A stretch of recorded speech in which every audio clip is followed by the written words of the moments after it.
Hey guys, it's Dr. Sam Robbins. Today I'm going to talk about the 3 popular foods that increase visceral fat and how to fix this. And if you don't know, visceral fat is that fat inside your organs in the belly that kind of gives you that big pot belly, whereas subcutaneous fat is that soft fat that you can actually pinch. Ironically, that ugly subcutaneous fat is a lot healthier for you than the visceral fat that's around your organs that can cause metabolic problems and health problems for your heart and brain and so forth. And at the end of this video, I'll talk about the number 1 cause of this that causes visceral fat. And I mention this because I've noticed a lot at the gym. Even people who are in super good shape, including women, a lot of people are starting to get that pot belly, even though they're very lean. And unfortunately, even though they're lean, you think they're healthy, they're actually unhealthy. So let's talk about the top 3 foods. So the first food is sugar. Now, sugar increases visceral fat because it shoots up your blood sugar, and then that increases your insulin levels, and eventually it causes insulin resistance. And that can eventually lead to diabetes and fatty liver disease.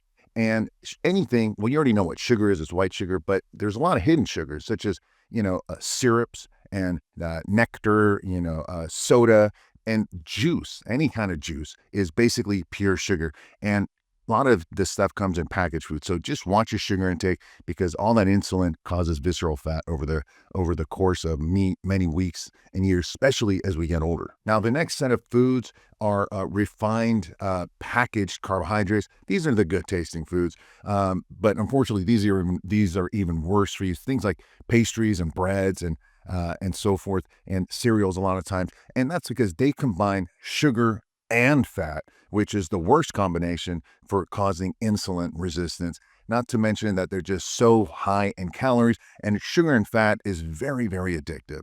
Sugar is addictive, fat is addictive, the combination is super addictive.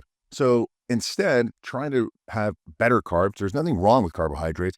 Things like quinoa and fruit and vegetables and yams, legumes, and small amounts of white rice are better alternative. And finally, we have alcohol. You've heard about beer belly, and beer actually is one of the worst for visceral fat, not only because it's alcohol, it's a different type of carbohydrate is in there, hops and so forth, but it also tends to be more estrogenic than the other alcohols, and estrogen is going to cause fat gain.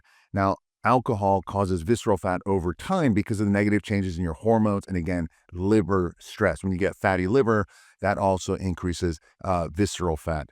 But if you're going to drink, which I know a lot of people are, instead of beer, try to substitute vodka or even tequila or wine, okay? But again, beer is going to be the worst. Just remember one thing, that all alcohol is going to lower testosterone, which can indirectly increase estrogen, and all of those two, both of those combined, will increase visceral fat. Again, it's all about hormones. Now, the bottom line here is that visceral fat is caused by insulin resistance. Remember, I said high blood sugar causes high insulin, and that keeps pounding the cells, and eventually your body becomes insulin resistant, and that causes negative hormonal changes, especially as we get older. Now, what causes these? Lack of exercise, losing muscle, again, having high blood sugar. Poor sleep is a big problem, and stress hormones, because poor sleep increases cortisol levels and decreases growth hormone. And again, a diet high in sugar and carbs and fats, and which unfortunately is most people's diet. The 70% of people's diet is carbs and fats. So instead of doing this, if we need to improve the hormones, you need to exercise more and gain more muscle. Your muscle will suck in the carbohydrates, so it reduces insulin resistance and increases insulin sensitivity. Increase your protein and vegetables, prioritize sleep, and also reduce stress. Intermittent fasting is also really good for reducing visceral fat. I think maybe even if you just did 1 time a week, you just didn't eat anything, take like maybe a Sunday off or something, that does help. And the lower your body fat gets, eventually it will burn up that visceral fat, but it's the last fat that you're going to burn off. Now, in the description area, I've listed additional resources and videos on how you can dramatically improve your blood sugar levels and increase insulin sensitivity so you can have a leaner and flatter stomach.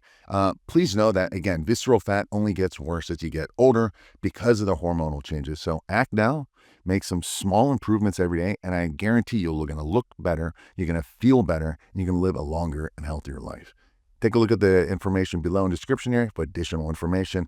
As always, thanks for listening, watching. Leave your comments below. Thanks.